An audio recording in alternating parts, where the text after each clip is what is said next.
Hello students, मैं आपके कक्षा 7 की हिंदी की टीचर अध्यापिका मिसेस संतोष नारंग बोल रही हूँ।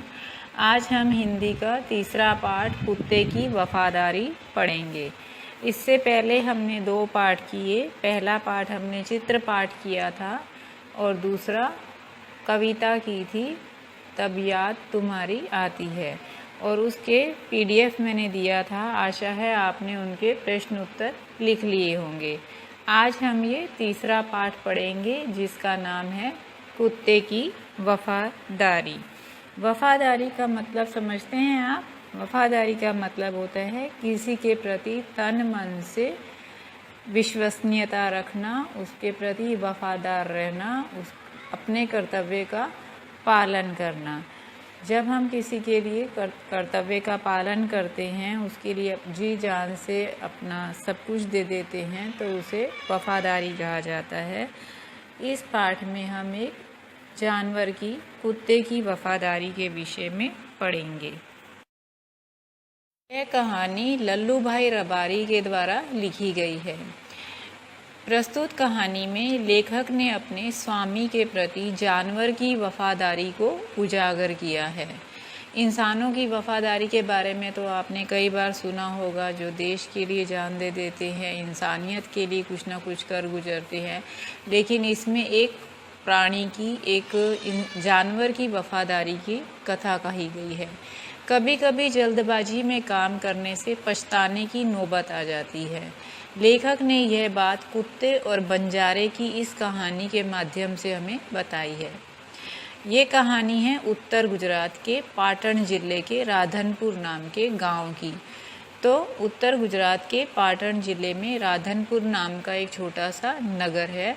वहाँ एक तालाब है जिसके तट पर कुत्ते की समाधि है। समाधि और वह भी कुत्ते की, यह जानकर आश्चर्य होगा ही।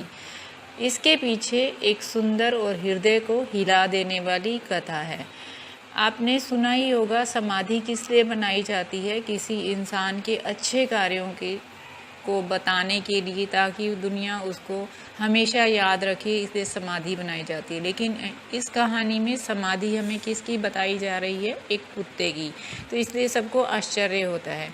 लेकिन इस समाधि के पीछे एक सुंदर और हृदय को हिला देने वाली कथा कही गई है।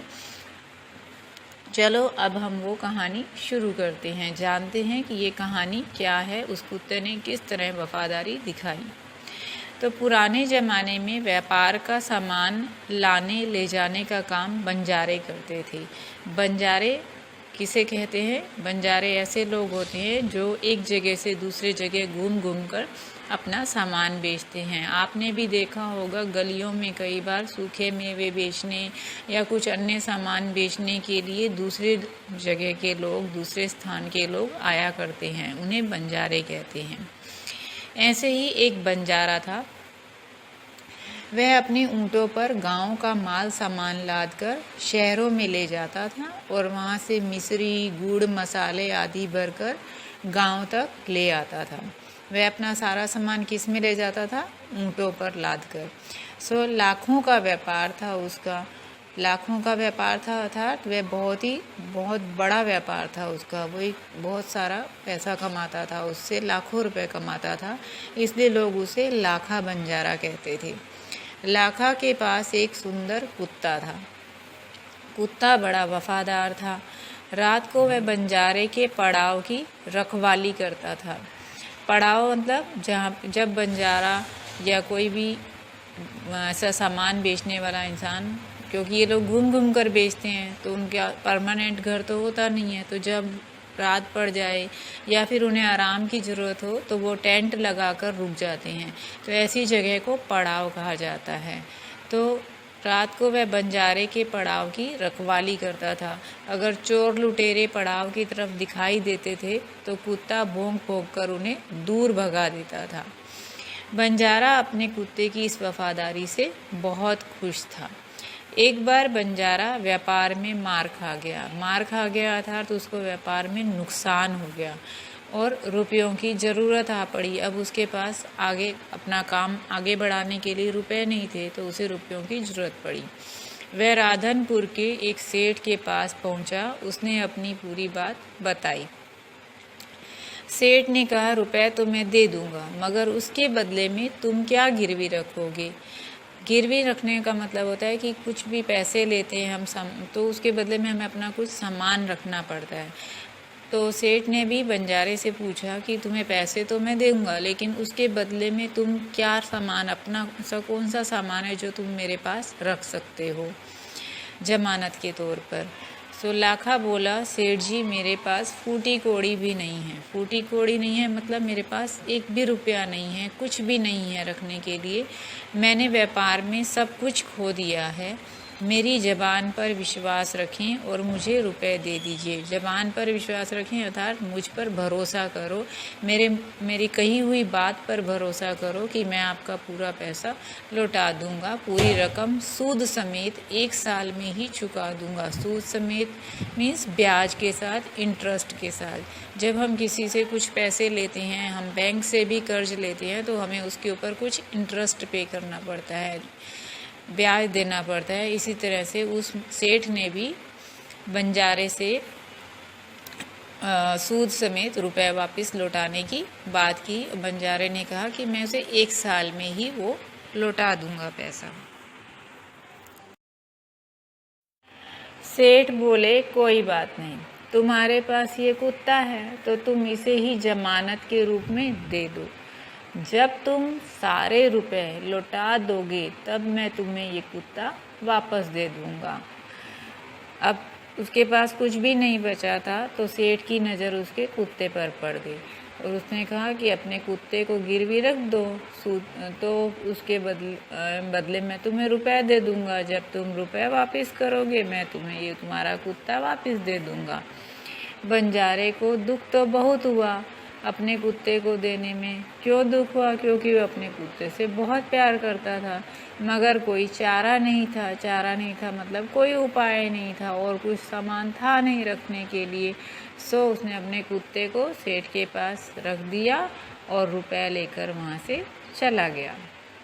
कुछ दिन बीते। एक बार सेठ के यहाँ चोरी हुई। कुत्ते ने चोरों का पीछा किया। दूर जंगल में जाकर चोरों ने सारा माल सामान जमीन में गाड़ दिया और वहाँ से 9-2-11 हो गए। 9-2-11 हो गए अर्थात वहाँ से भाग गए। कुत्ता यहाँ भौंक भौंक कर सेठ को बताने लगा कि लुटेरे आपकी दुकान को तोड़कर माल उठा ले गए हैं। अब क्योंकि कुत्ते ने चोरों का पीछा किया था तो उससे पता चल गया था कि कहाँ पे सामान उन्होंने छुपाया है, कहाँ पे गाड़ा है। तो वो सेठ को भाग के वापस आया और सेठ को बताने लगा कि लुटेरे आपकी दुकान को तोड़कर माल उठा ले गए हैं। सेठ तो हक्का बक्का ही रह गया था, हैरान रह गया। कुत्ता सेठ को की धोती पकड़कर आगे खींचने लगा। सेठ कुत्ते के पीछे पीछे चलने लगा। जहाँ चोरों ने माल छिपाया था वहाँ जाकर कुत्ता अपने पैरों से मिट्टी खोदने लगा। मिट्टी खोदने लगा। क्यों खोदने लगा? क्योंकि उसे पता था कि चोरों ने यहीं पर सेठ का सारा सामान गाड़ के दबाया है। थोड़ा ही खोदने पर सब सामान निकल आया।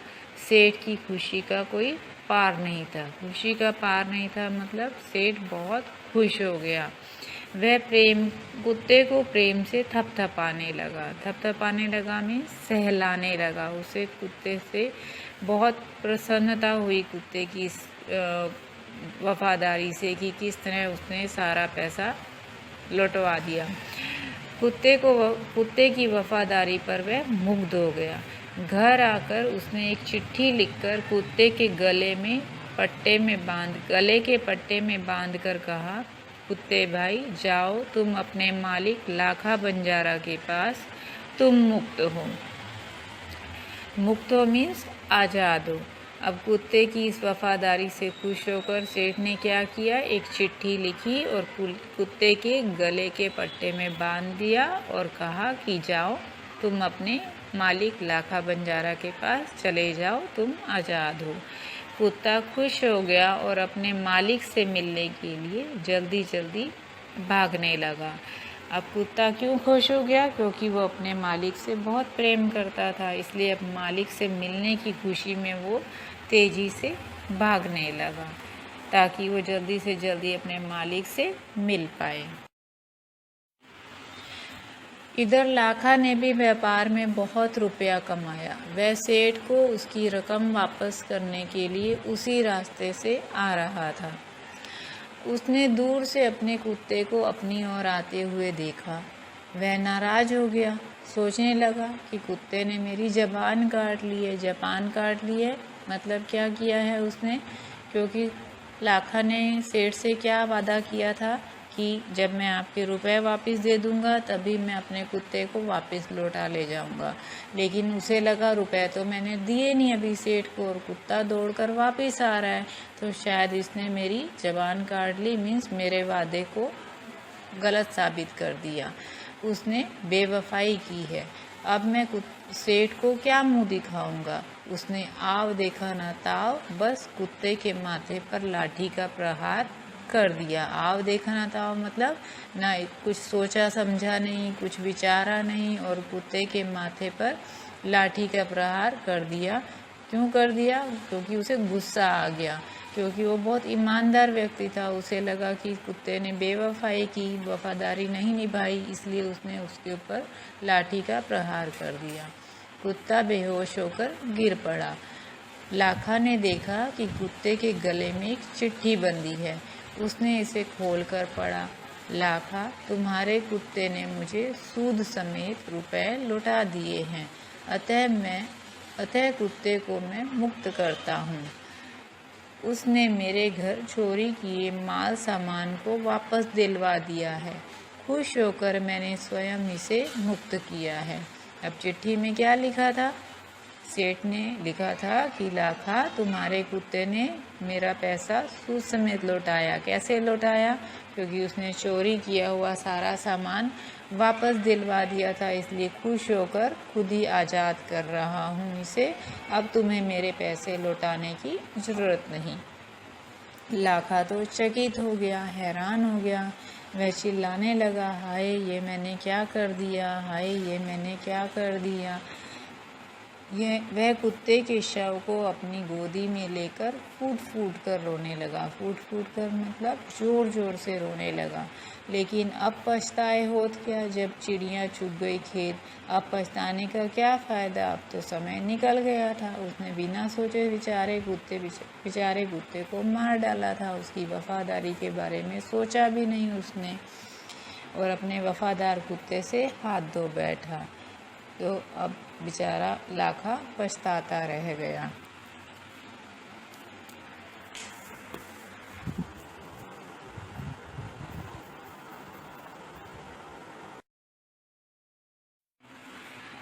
उसने उस वफादार कुत्ते की समाधि बनवाई जो आज भी पाटन जिले के राधनपुर के तालाब के किनारे पर खड़ी है। समाधि का अर्थ होता है स्मारक।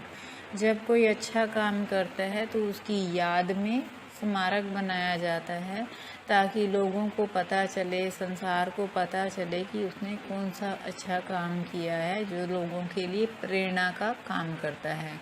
और अब उस कुत्ते की समाधि लाखा ने बनवाई। कहाँ पर है वो? पाटन जिले के राधनपुर के तालाब के किनारे पर है। और उस कुत्ते की वफादारी की कथा संसार को सुना रही है कि किस तरह कुत्ते ने वफादारी निभाते हुए सेठ के पास टाइम बिताया और फिर सेठ के साथ भी वफादारी की। उसके चोरी किए हुए सामान को उसने वापस दिलवा दिया और फिर अपने मालिक से मिलने के लिए आया, लेकिन अपने मालिक की गलत फहमी की वजह से उसकी मृत्यु हो गई। तो इस तरह से ये एक बहुत इंटरेस्टिंग रोचक कहानी थी जो हमें प्रेरणा देती है कि किस तरह वफादारी निभानी चाहिए, किस तरह से हमें लोगों का विश्वास पात्र बनना चाहिए। आशा है आपको ये कहानी पसंद आई होगी। अब हम इसके शब्दार्थ कर लेते हैं। इन शब्दार्थ को आपको अपनी नोटबुक में 3-3 बार लिखना है। एक बार मैं इन सबको समझा देती हूँ। समाधि का अर्थ है स्मारक। वफादार मीन्स स्वामी भक्त, जो अपने स्वामी के प्रति भक्ति निभाए, वफादारी निभाए। बंजारा एक विचरती जाति मतलब जो घूम घूम कर सामान बेचते हैं। पड़ाव यात्रा में कुछ समय का ठहराव। लादना किसी के ऊपर बहुत सी वस्तुएं रखना, जैसे आपने इस कहानी में पढ़ा लाखा बंजारा ऊँट के ऊपर सामान लादा करता था, तो लादना मतलब वस्तुएं रखना। लुटेरा लूटने वाला, डाकू। मिस्री चीनी या शक्कर। लौटना वापस आना। मुग्ध मीन्स आसक्त, मोहित होना, अट्रैक्ट होना।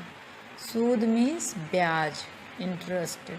शव मीन्स मृतदेह। गोद मीन्स आंचल, जिसे गुजराती में खोड़ो कहा जाता है। तो इन शब्दार्थ को आपको अपनी नोटबुक में लिखना है। नेक्स्ट वीडियो में हम लोग प्रश्न उत्तर और स्वाध्याय पोथी के अभ्यास क्रम को करेंगे और उसे आपको अपने स्वाध्याय पोथी में लिखना है। उसके इंस्ट्रक्शन में बाद में आपको दूंगी। Till then stay safe, stay home.